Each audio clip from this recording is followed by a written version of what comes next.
Now we are discussing the rounding off.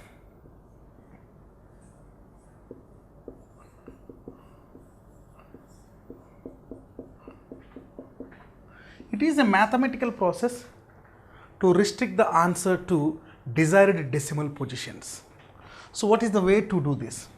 Let us suppose if the length of the body, while we measured with a vernier scale or any meter scale, we got like this 5.434. Up to 5.43 it is significant, but the decimal position and the integer 4 which is in the third decimal position is some unpredictable. So we are not guaranteed in this 4. So that's why the unpredictable integer which is not sure in the answer, we are removing it and we are restricting the answer to the 2 decimal points instead of 3 decimals. That means it is almost equal to 5.43.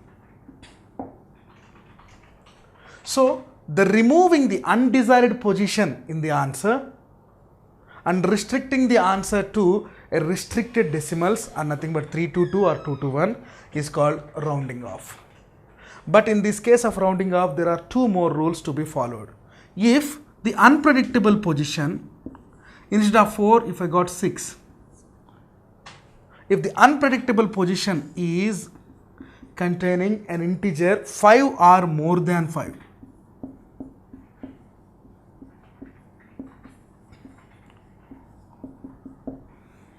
then we should add 1 to the previous decimal position and we can round off the answer. That means 5.436. This 6 is the undesired and unpredictable integer which is in the third decimal point in the answer. So instead of 6, we are adding 1 to the previous decimal position. That means it will become 0.01. The answer is 5.44. So we can write 5.436 is approximately equal to 5.44. This is said to be rounding off. If the unpredictable or undesired position containing an integer less than 5, then we should round off the number by restricting the answer to the previous decimal position, like the example in 1 has shown. That means if it is 5.432, we can neglect this 2 which is unpredictable and undesired. Therefore, the answer will be 5.43. So, the definition of rounding off process in physical measurements is like this.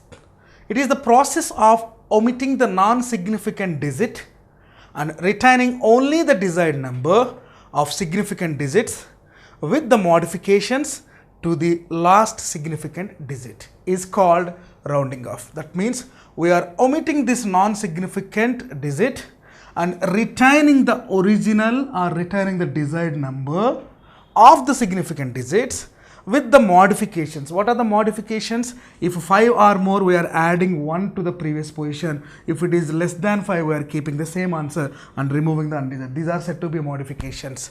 Modifications to the last significant digit, whether it is second decimal position or third decimal position, those are said to be last significant digits. This is called as definition of rounding off. Now we will see the rules to be followed in rounding off the answer in multiplication of significant numbers by choosing this numerical. So the numerical content is find the product of 1.2, 2.54 and 3.257 with the due regard to significant figures. Means we should find out the product of these 3 values and we should round off the answer by using the laws of rounding off. If you see the digits are integers 1.2, 2.54, third one is 3.257. Among all, this one has only one significant number after the decimal. This has 2, but we can remove the 4. And this has 3, but the third decimal position is 7, so we can add 1 to this one. It will become 3.26. Among the 3, only the first digit has least significant numbers. That's why our answer should be restricted to one significant position. Because which is the least among the all integers or all digits, that much positions we should restrict the answer.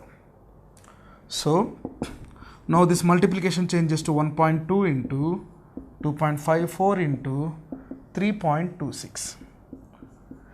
If we multiply these three digits, we will get the answer 9.93648.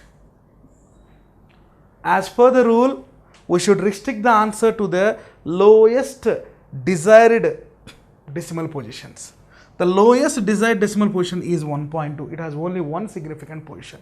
That's why we are restricting the answer to one decimal position. That's why it is 9.9. What we can understand from this was, in significant figures or rounding off the answer may not be equal to the original one. But we are obtaining as close as possible to do the convenient calculations, maybe in multiplications or division. That is the only purpose in restricting the answer to the rounding off sections. Now we are discussing the rounding off process in the addition of significant figures. Find the value of 2.2 plus 4.08 plus 6.3755 plus 3.125. First we will do the rounding off process, then we will go to the addition. 2.2, only this digit has least significant positions, only one. That means our answer should be restricted to one significant position, whatever may be the decimals. Next one, 4.08. Next one, 6.3755. Next one, 3.125. We can round off this value, nothing but 6.3755 into 6.38.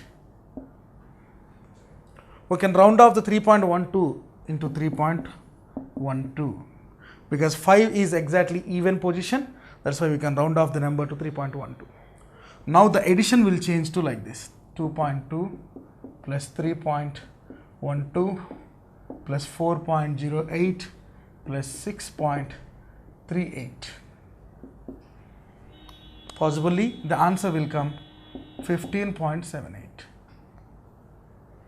If we round off this answer also, see the second decimal position, it is 8 more than 5. That's why we can add plus 1 to the first decimal position, then the answer will be round off to 15.8. Now we are discussing the process of rounding off in the multiplication, division and squaring and finding the root with the significant figures. So the problem is, find out the resultant of the following operations. The first operation is multiplication, second one is division, third one is finding the square root, fourth one is find the square. So the first operation, 0.0024 into 1173.1. So in this 0.0024 we have only two significant numbers, those are 2 and 4. But here it is only one significant number. After the decimal, only one position. It has 5 significant numbers. So it is 2, it is 5, the difference is 3. The answer should be restricted to 3 decimal positions or 3 significant figures. That's why 0.0024 into 1173. I am eliminating this 3 which is insignificant. That's why we will get the answer approximately 0.2802. If we remove the insignificant figures in the answer, we can restrict the answer up to 0.28. This is the way to process the rounding off in the case of multiplication of significant numbers. See the second one. 9.27 divided by 4.1. This 9.27 has 3 significant figures. 4.1 has 2 significant figures. The answer may be 3 significant or 2 significant because 150 by 2 we will get 75. 3 by 1 is 2. At the same time, 300 by 2 we are getting 150. That means if you divide the 3 significant number with 2 significant numbers, we may get 3 or 2. So the answer what we will restrict is 0.22609. This is the answer, and this answer will be continued to many more decimal points while you divide the 9.27 with 4.1. So if we restrict the answer to the significant figures, this 6 is more than 5, means more than the even number. So we can add 1 to the previous decimal position, the answer will become 0.23. The third one, square root of 58.97. The answer for the square root of 58.97 is 7.679. So the undesired position or insignificant is third decimal. That's why we are adding 1 to the third decimal. That's why the answer will become 7.68. This is the way to round off. Last one, 17.5 whole square. So we will get 17.5 into 17.5. The answer is 306.25.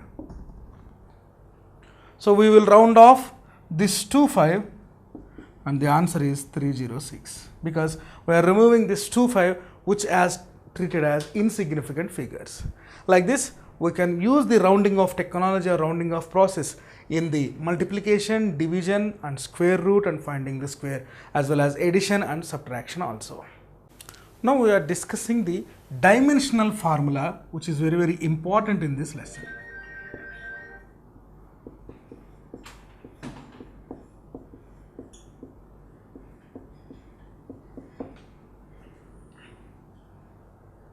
The dimensional formula means we have two types of physical quantities: fundamental physical quantities, second one derived.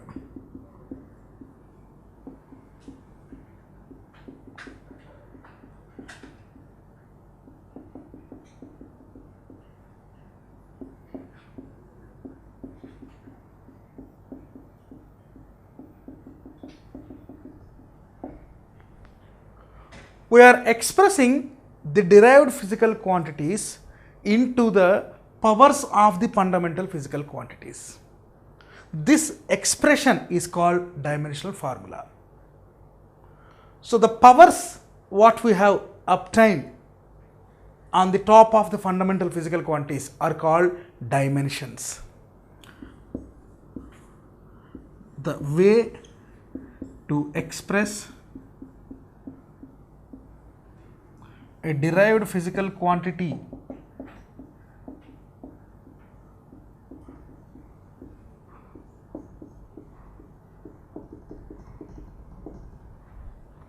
as the powers of fundamental physical quantities.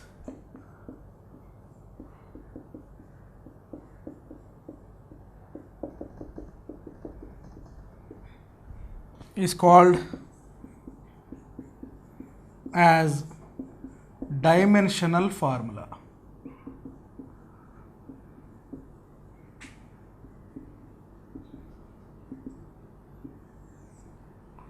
The powers what we have used above the fundamentals is called dimensions. The powers which are above the fundamentals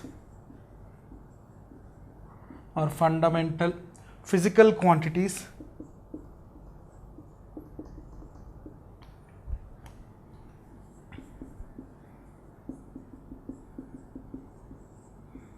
are known as dimensions.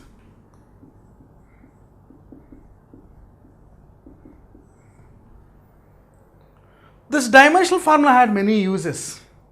Before going to discuss about the uses of the dimensional formula, we should know what is dimensional equation. So we are discussing about the dimensional equations. Equation means we should prove LHS is equal to RHS.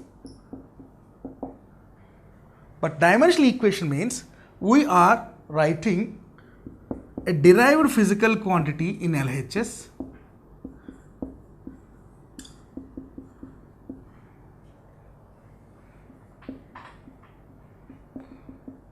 and we are writing these derived physical quantities as the powers of fundamental physical quantities. Let us suppose some m power a, l power b, t power c, where a, b, c are dimensions.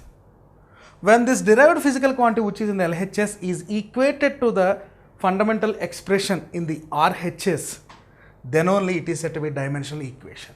Separately, the RHS is called dimensional formula.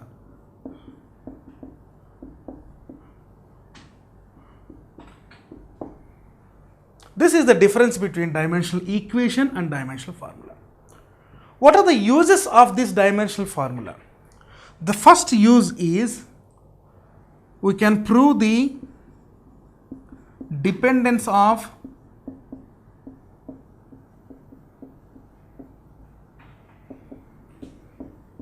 fundamentals or fundamental physical quantities.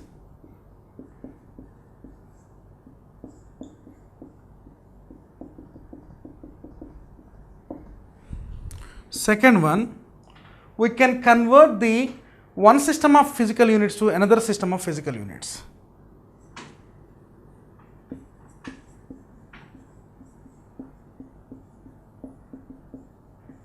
One system of physical unit or one system of units to another system of units.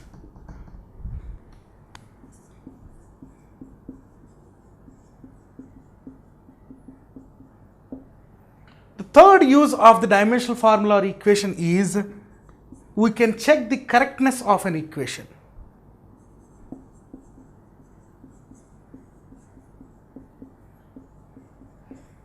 Correctness of an equation. In case of these corrections, we should get LHS is equal to RHS in dimensionally, then only the third rule is applicable. So like this, we can say the number of uses for the dimensional formula. Now we will discuss each use with some examples. Now we are discussing the first use of the dimensional formula. Means we can express a derived physical quantity in terms of fundamental physical quantity as the powers. For that purpose, expressing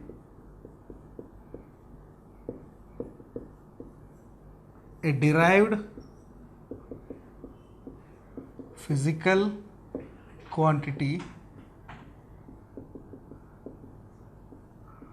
as fundamental physical quantities.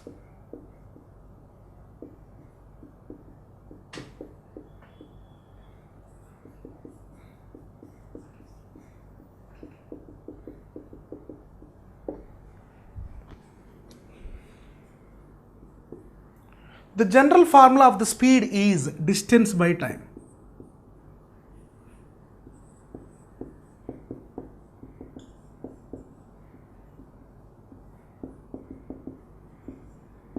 Where distance is nothing but the length between the two fixed positions. That's why we can write the dimensional symbol of the distance as length. The dimensional symbol of the time is t. So V is equal to Lt power minus 1. Where V is speed of the body, we are keeping in square brackets.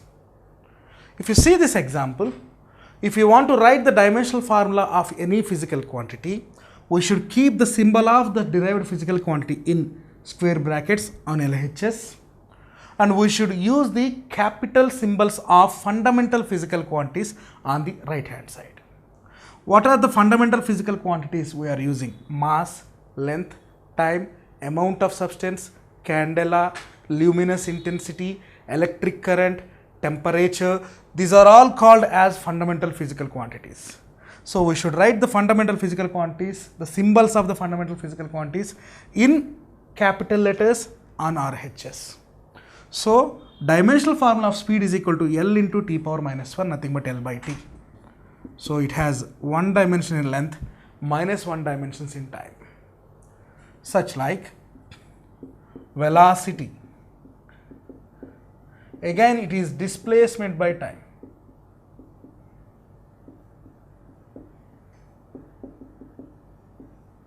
Displacement is shortest distance. Now we can use the dimensions of the distance as previous. Therefore, it is also again L by t. Therefore, it is L t power minus 1. So velocity and speed both has one dimensions in length minus one dimensions in time. So what are the units of the speed and velocity? Meters per second. The SI unit of length is meters, the SI unit of time is seconds. Such like the dimensional formula are also useful to obtain the formulae for a physical quantity. Third one, acceleration.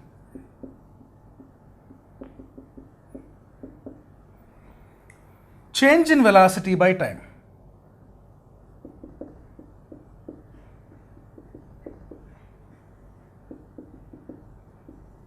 So we are keeping A in square brackets. Velocity is L t power minus 1. Time is t. Therefore, it is L t power minus 1.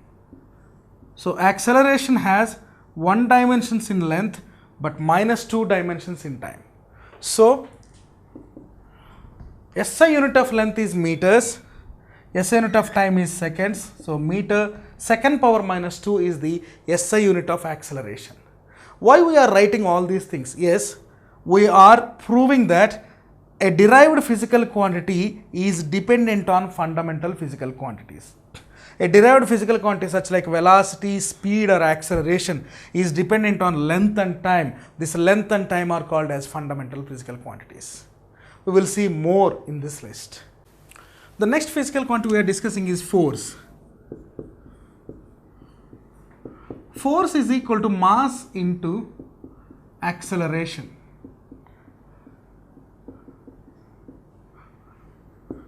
The dimensional symbol of mass is capital M. Dimensional symbol of acceleration is L into t power minus 2. Therefore, square brackets F, nothing but the dimensional formula of F is equal to mL t power minus 2. We are proving that force is a derived physical quantity which is dependent upon mass, length and time. Next one.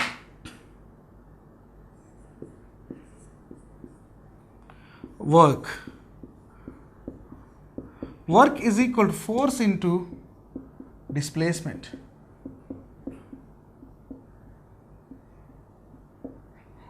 Force is equal to m L t power minus 2. Displacement is L. Therefore, it is m L square t power minus 2. So we are keeping square brackets W.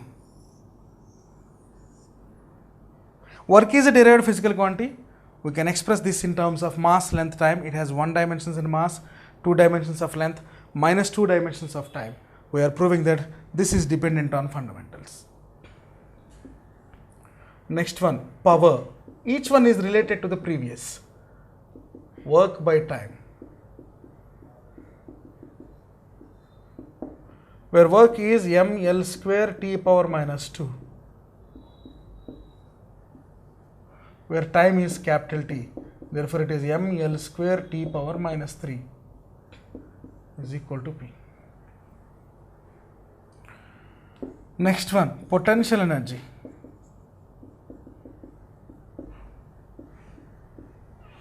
The symbol of the potential energy is mgh. Where m is equal to mass, that's why chemicals, the dimensional symbol is capital M. Where g is equal to acceleration due to gravity, the dimensional symbol is L into t power minus 2. Where h is equal to height, the dimensions of length. So the answer is mL square t power minus 2 is equal to Pe. If you see the fifth physical quantity and seventh physical quantity, they both has the same dimensional formula. If any two physical quantities have same dimensional formula and dependent on each other, those are said to be correlated physical quantities. That's why work and energy we can say as correlated physical quantities. The next one is momentum.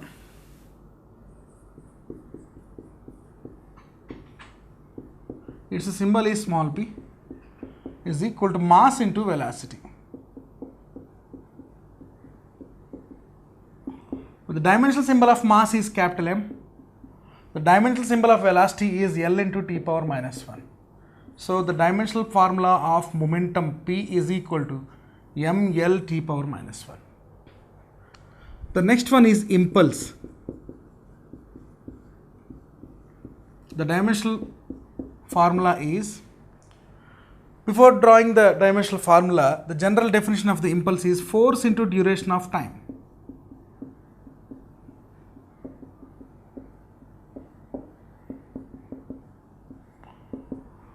So the dimensional formula of force is ml t power minus 2. Duration of time, the dimensional symbol is t. That's why we will get ml t power minus 1. So if we see the 8th one and 9th one in the list of physical quantities, these both are also having same dimensional formula. Work and energy is one list, has same dimensional formula. Momentum and impulse has one list, has same dimensional formula. Next one,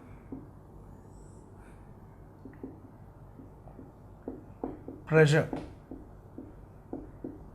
Where pressure is equal to force per unit area.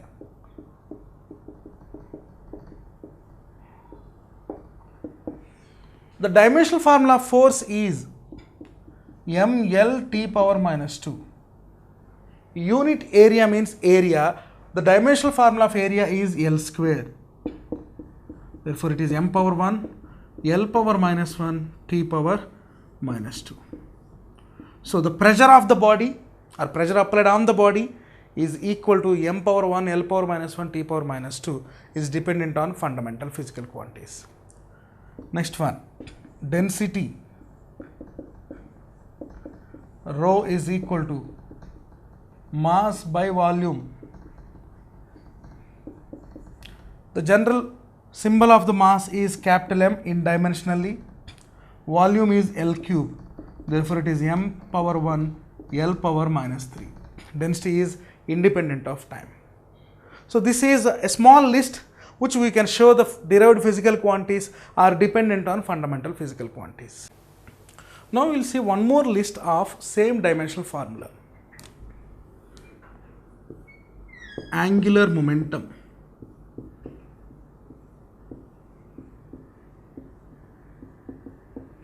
The symbol is L. The formula of the angular momentum is I omega, where I is equal to moment of inertia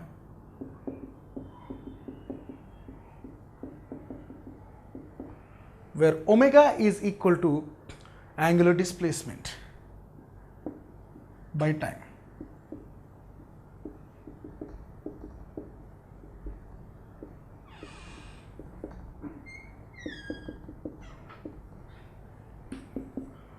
Moment of inertia formula is mr square into theta by t, where theta is unitless.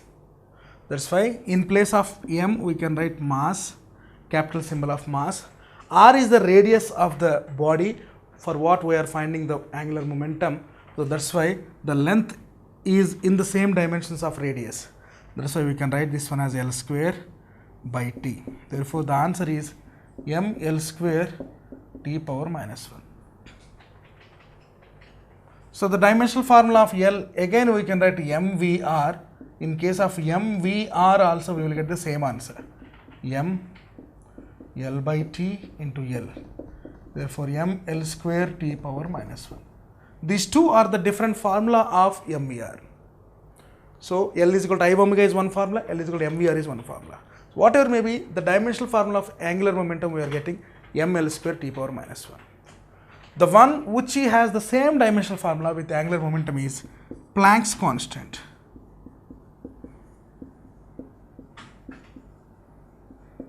The formula of Planck's constant E is equal to h nu. From this we can write h is equal to E by nu. So h is equal to energy by frequency.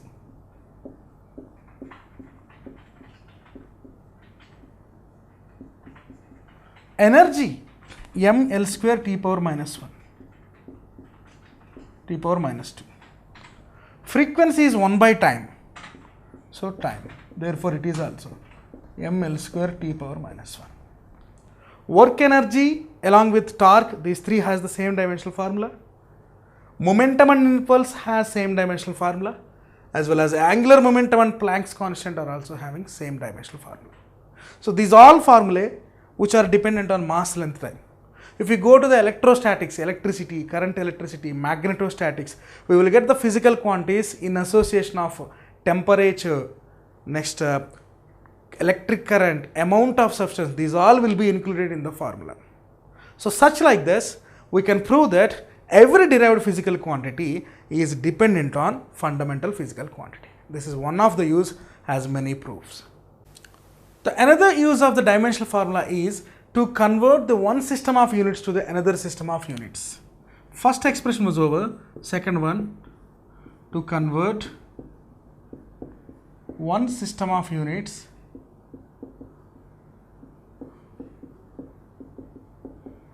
to another system of unit.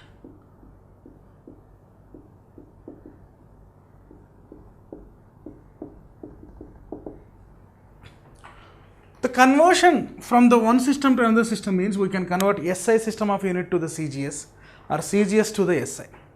Now we will see one problem or numerical which is based on the same concept. Find the number of eggs in 1 joule. Erg is the CGS unit of energy, joule is the SI unit of energy. CGS unit of energy,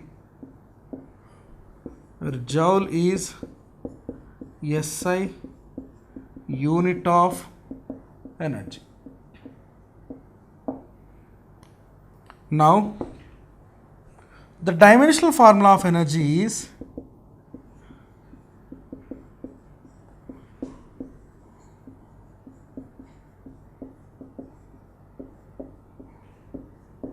m L square T power minus 2. To find the number of times we can write n1 and n2. Therefore n1 into m1 L1 square T1 power minus 2 is equal to n2 into m2 L2 square T2 power minus 2. So let us suppose this one is a CGS system, this one is a SI system. In CGS system, mass is in grams, in SI system kg, length in centimeters, here it is meters, but time seconds. Now we can write n1 is equal to n2 into m2 by m1 into L2 by L1 whole square into T2 power minus 2 by T1 power minus 2. This will cancel out because both has the same units. Therefore n2 into, where m2 is in kgs, so kg by grams into L2 is meter, L1 is centimeters. Therefore we can write n1 is equal to n2 into kg. 1 gram is 10 power minus 3 kg, or we can write kg as 1000 grams. 1000 grams by grams into 100 meters by 100 centimeters by centimeter. So we can write grams and grams cancel, cm and cm. This 1000 into 10 square. Therefore, N1 is equal to N2 into 1000 grams by grams into 100 centimeters by centimeter whole square. Grams and grams cancel. This is 10 cube into centimeter will get cancel out. 100 is 10 square. 10 square whole square is 10 power 4. Therefore, it is 10 power 7. Therefore, 10 power 7 eggs is equal to 1 joule. So, this is the conversion from SI system to CGS system. The same can be applied to find the relationship between newtons to Dane also. So, 10 to the power of 5 Danes. Like this, we can use the formula in this way. Now, we will see the third use, which is nothing but to check the correctness of an equation. The third use is to verify the correctness of an equation.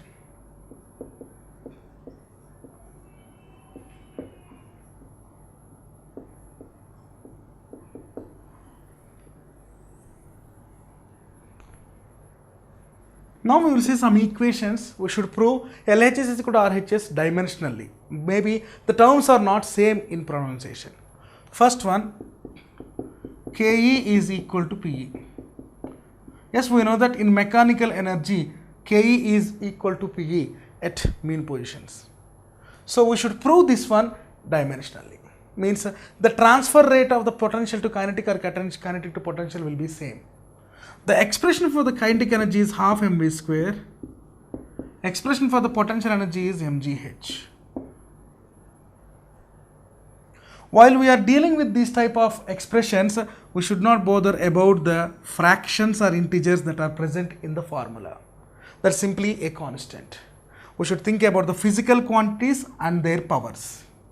So we can neglect this half, where m is equal to mass, the symbol is capital M, where v is equal to L by T, what is square means L by T whole square. The mass of the symbol of the mass is capital M. The symbol of the acceleration due to gravity is L by T square.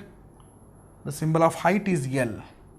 Therefore, it is m L square by T square is equal to m L square by T square. Therefore, m L square T power minus 2 is equal to m L square T power minus 2. So, according to the procedure, we got LHS is equal to RHS. That's why this is verified. This formula is correct. We will see one equation, second equation. We will go to the kinematic equations of motion. V square minus u square is equal to 2as.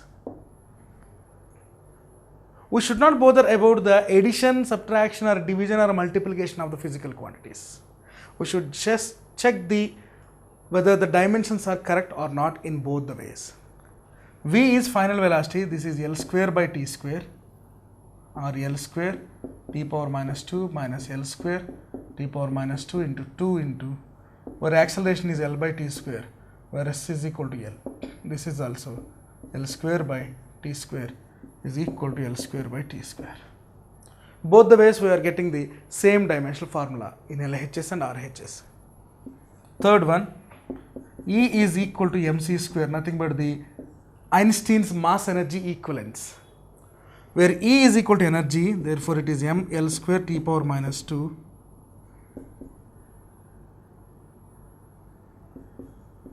where m is equal to mass, the capital symbol of mass is m. C is equal to speed of light, whatever it is, whether it is speed of light or speed of matter particle, we should use L by T only. Therefore, it is also m L square T power minus 2 is equal to m L square T power minus 2. Anyway, we are getting the same answer in LHS and RHS. That's why we can say that this dimensional formula is useful to check the correctness of an equation. If an equation was given to a student, he can check the correctness by using the dimensional method. The fourth use of dimensional formula is, this formula is useful to obtain the expressions for physical quantities. Let us suppose take time period of an oscillator.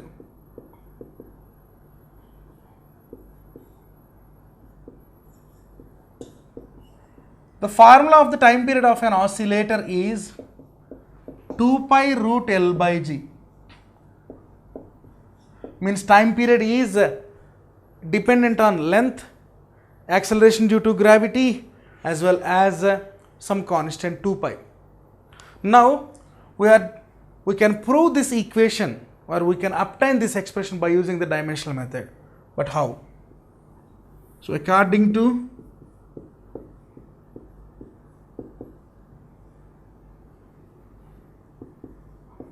the formula, we can write T is equal to K into L power X, G power Y, M power Z, where L, G, M are having their usual meanings. Nothing but L is equal to length, G is equal to acceleration due to gravity,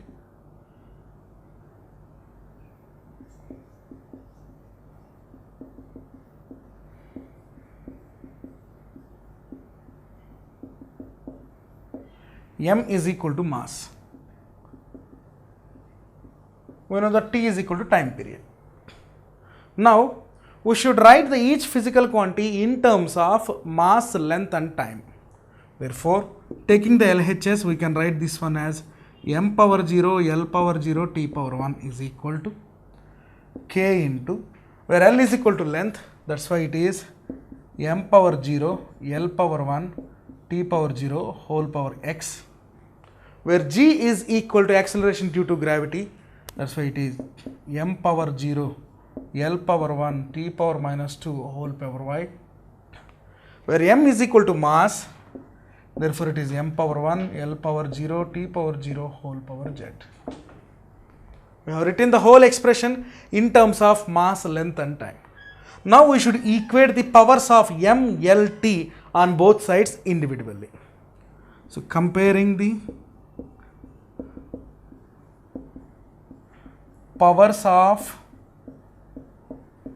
M on both sides. If you see this whole equation, M power 0, L power 0, T power 1 is equal to K into M power 0, M power 0, M power 1. This means it will become M power 1 into Z whole power Z.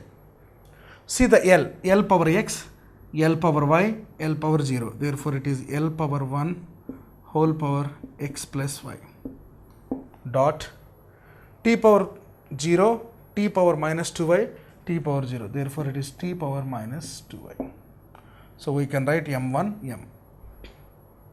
So, if you compare the powers of M, on the LHS the power of M is 0, on the RHS the power of M is Z. So, Z is equal to 0. We have got one equation. Next, comparing the powers of L on both sides.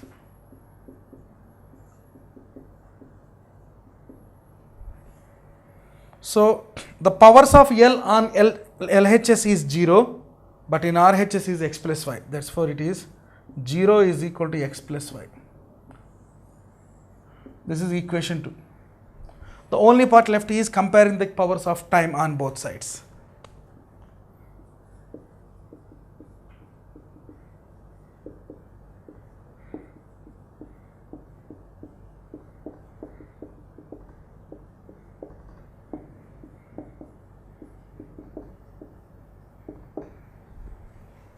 So, T, the power of T on LHS is 1, power of T on RHS is minus 2y. Therefore, we can write 1 is equal to minus 2y. If I are giving the numbers to this equation, now we should solve the equation 1, 2, 3. So, we got the equations Z is equal to 0, X plus Y is equal to 0 and minus 2y is equal to 1. On solving the three equations, x plus y is equal to 0, we can write x is equal to minus y. So this is one part, but here minus 2y is equal to 1, therefore y is equal to minus half. If y is equal to minus half, based on this equation, means to relate this equation, we will get x is equal to plus half. Now I am substituting this z, x, y values in the standard equation. Substituting x comma y comma z values in standard equation. Therefore t is equal to k into L power x, g power y, m power z. Therefore it is k into L power, what is x? Plus half, into g power, what is y? Minus half, m power 0. Therefore k into root L by root g. Because it is plus half means root L, so it is k into root of L by g is equal to k. If t is equal to k into root of L by g, now we are writing k is equal to 2 pi, which is nothing but a constant of an oscillator while it is moving in the circular path. Therefore we will get t is equal to 2 pi root of L by g. So this is the one of the use to find the expression of a physical quantity by using the dimensional formula.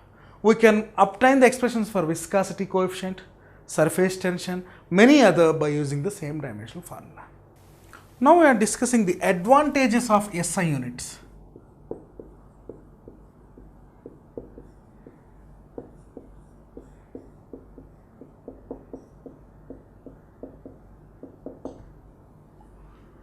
SI unit is derived and expressed by different scientists and which was accepted worldwide universally. That's why this SI unit was called universally accepted reference for any physical quantity. What are the advantages? Yes, it is a decimal system.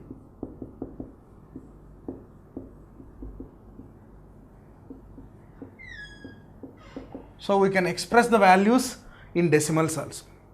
This SI units is easily converting the mechanical quantities to the electrical quantities. Nothing but we can convert the joules into watts or joules into different forms of energy. So this is suitable for mechanical branches as well as electrical branches. It is converting energy to all different forms.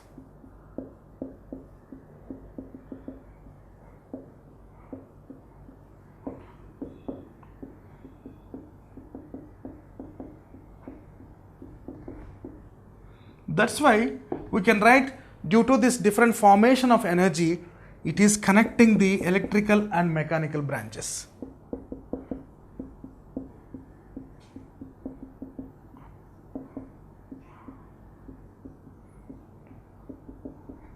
When it is connecting these all branches, the scientists are accepting this one as a universally accepted reference frame.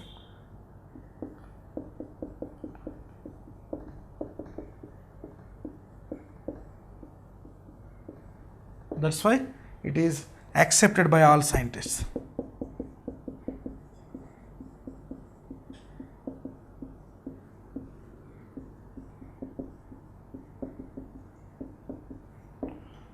This system has eliminated the confusions in measuring the physical quantities, especially the confusion with the European system. And one more thing we can say that the corrections shouldn't be made in this system because this system is itself a corrected method, so there is no need of corrections in finding the values with the help of units. So these are the main advantages of SI units, which has eliminated all confusions in finding the measurements of physical quantities. Now we will observe what are the rules to follow to express the SI units for a physical quantity. The next one is rules for writing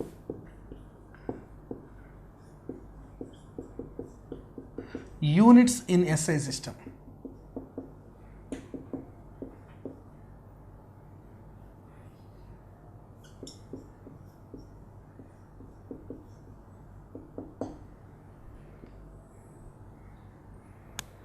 There are some rules to be followed to express the units in SI system. Let us suppose SI unit of electric current is ampere. Current. It is the unit of electric current. Newton is the SI unit of force.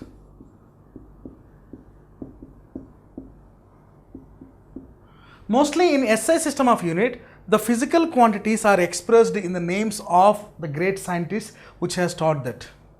So the great scientist names are becoming the units of that physical quantities, especially in the SI system. But the first letter of the scientist should be capitals to write the units. Suppose SI unit of force is Newton, we should not write the small case of N, we should write the upper case of N to express the SI unit of force. Therefore, SI unit of force is equal to Newton. Symbol is N. So we can write the upper case of the first alphabet as the symbol of the unit of that physical quantity in SI system. That means in electric current the symbol is A, ampere. This is the way to write to express the units at nothing but the scientist names for that physical quantities. If suppose it is expressed in terms of two values, let us suppose torque. Torque is also force into perpendicular distance. It is Newton meter. If two physical quantities are involved in an expression, the first should be capital, second should be small, and that to be separated by a hyphen. If single is existing, that to be a great scientist name, it should be in capital letters. If two physical quantities are existed in a formula, first one should be expressed in terms of capitals, second one should be in terms of lower cases, nothing but the small letters, but both should be separated by a hyphen. Newton meter. Suppose if you are writing a magnitude value with units, 15 meters, let us suppose, length of a body.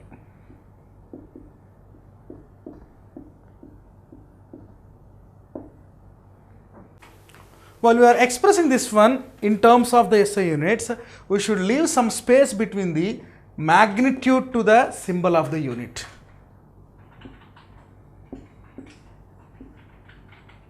We should leave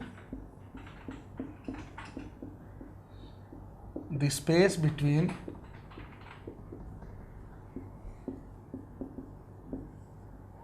the magnitude and symbol of unit.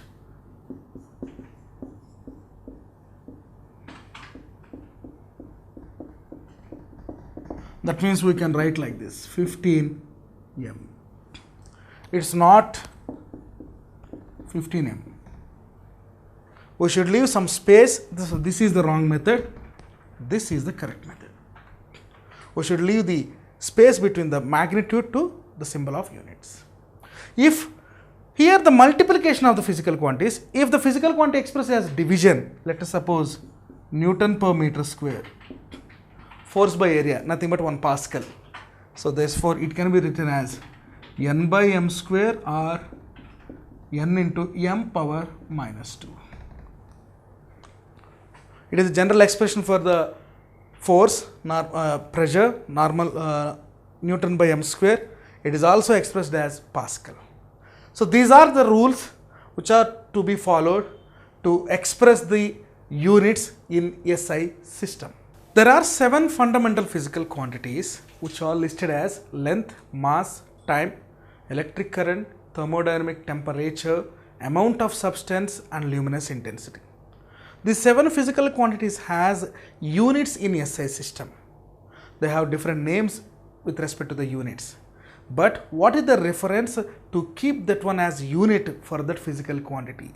Here the reference in terms of definition.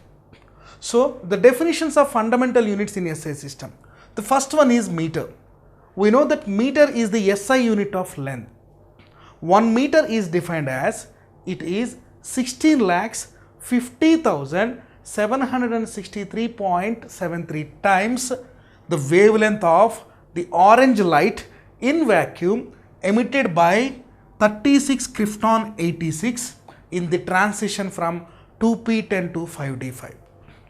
When a krypton radioactive element was making a transition from 2p10 to 5d5, so in this transition it emits a light with some wavelength. It is a orange light. For that wavelength, 16,50,763 times is called 1 meter. Second one is kilogram. We know that kilogram is the SI unit of mass. So kilogram is defined as it is the mass of a platinum iridium alloy. Alloy means mixing of two metals in a ratio. Here the ratio is 9:1. Means 90% platinum, 10% iridium. If these two metals are mixed together, it creates an alloy. With this alloy, they made a cylinder. So this cylinder kept at Sevres, a place which is near to the Paris of France. So a cylinder which is made up of alloy of platinum and iridium. So the mass of this cylinder which is kept at Sevres is called as 1 kilogram. The next definition is second. We know that second is the unit of time. So what is the definition of the second? It is defined as the duration of 919 crores 26 lakhs 31,770 periods of the radiation corresponding to the transition between the two hyperfine levels of the ground state of the cesium-133 atom. There is an atom cesium, it is many isotopes. So cesium-133 atom was taken. It was fixed between two hyperfine levels in the ground state. So it is to radiate the energy in a form of waves. So the radiation has many periods, but these many periods of the radiation corresponding to this ground level is called 1 second. The next one is ampere. We know that ampere is the SI unit of electric current. The definition of the ampere is it is the current which when flowing in each of two parallel conductors of finite length, negligible cross section and placed 1 meter apart in vacuum causes each conductor to experience a force of 2 into 10 to the power of minus 7 newtons per meter length. That means two conductors of finite length and same length separated by a finite distance, nothing but 1 meter, of same length and negligible cross section. At this position, if they both are experiencing the force of attraction and force of repulsion is 2 into 10 to the power of minus 7 newtons, then the current carried by these two conductors is called 1 ampere. The next definition is Kelvin. We know that it is the unit of thermodynamic temperature, SI unit of temperature. The definition of Kelvin is this is 1 by 273.16 of the temperature as the triple point of water measured on the thermodynamic scale. Triple point means where it is a temperature where all states of water is possible. So for that temperature, it is equal to 1 by 273.16 times. That is called as 1 Kelvin. Second one is candela. It is the SI unit of luminous intensity. So it is the luminous intensity in a direction normal to the surface of 1 by 6 lakh meters square of a black body which is at the temperature of freezing platinum at a pressure of 1,01,325 Newton per square meter. So at this pressure, a black body was contained at this area of meter square. So the intensity which is emitted by it has some luminance, that is said to be 1 candela. Next one is mole. Mole is the SI unit of amount of substance. It is defined as, it is the amount of substance of a system that contains as many elementary entities or elementary particles as there are atoms in 0.012 kg of carbon 12. Suppose if you see the 1/12th of the C12 atom, it contains number of atoms or number of elementary entities, and that should be equal to a system which contain the same number of atoms that are present in the carbon, that is equal to 1 mole. The next physical quantity is plane angle. Its SI unit is radian. So radian is the SI unit of plane angle. This radian is defined as, it is the angle subtended at the center of a circle by an arc whose length is equal to the radius of that circle. That means a circle, we should draw an arc and that arc's length is equal to the radius of that circle from the center. And this arc is making an angle at the center of circle. This is equal to 1 radian. We know that 2 pi radians is equal to 360 degrees, nothing but the total angle in the circular path. Therefore, 1 radian is equal to 360 degrees by 2 pi, that is 57 degrees, 17 minutes, 44 seconds. The next one is steradian. There is a difference between the radian and steradian. Radian is the angle in the center of the circle. Steradian is the angle, nothing but the solids, which has the cone shapes. So we know the cone shape like this, almost equal to the arc which has drawn in the circle. So it is the angle subtended at the center of a sphere by its surface, whose area is equal to the square of the radius of the circle, where delta S is equal to surface area of the circle, where d omega is the angle subtended at the center of the circle. So therefore d omega is equal to delta S by r square, where r is equal to radius of the curvature of the sphere. So we should take a sphere, and that sphere has the radius which is equal to the circle of the same comparison. Then the middle point we are subtending an angle. That angle of the sphere is equal to steradian. The steradian is the unit of solid angle, especially in this geometrical structures.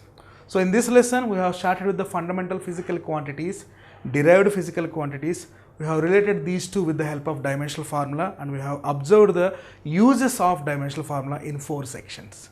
Next one, the uses of the measurements of mass, length and time from the lower scale to the higher scale. So these are the points we have discussed in this lesson. So with this point, I am closing this lesson.